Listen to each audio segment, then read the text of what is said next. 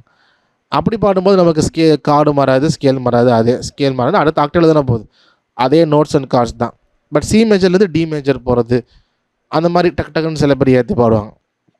So அந்த மாதிரி போகும்பொழுது நமக்கு தெரிஞ்சுக்கணும், ஹாஃப் ஸ்டெப் ஏறுறாங்களா, ஹோல் ஸ்டெப் ஏறுறாங்களா. இப்போ சிலேருந்து சி ஷார்ப் மேஜர் போகிறாங்களா, டி போகிறாங்க. நம்ம அதை இப்போ இந்த மாதிரி சவுண்ட் மேட்ச் பண்ணுறோம் இல்லையா, நமக்கு நிறையா பண்ணி இருக்கிறப்ப நமக்கு டக்குன்னு கெஸ் பண்ணலாம். அது வந்து நமக்கு ப்ராக்டிக்கலாக நமக்கு வர்றது தான். அதானே கேட்டிங்க, இல்லை வேறு எதுவும் கேட்டிங்களா? அதான் சார். ஓகே ஓகே, வேறு யாருக்காவது டவுட்ஸு?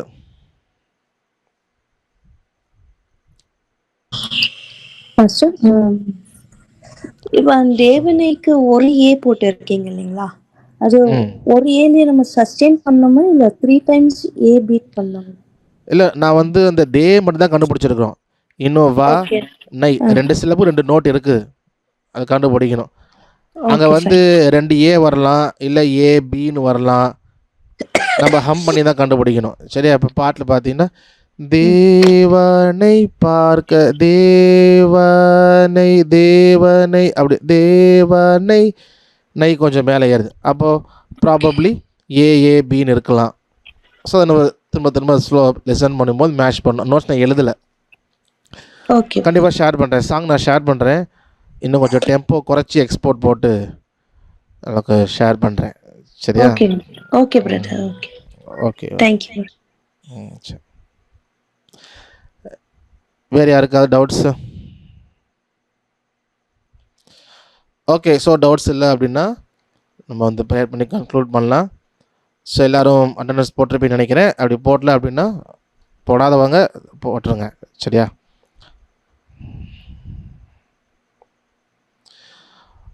ஓகே, ஸோ நம்ம ப்ரேயர் பண்ணி கன்க்ளூட் பண்ணுவோம்.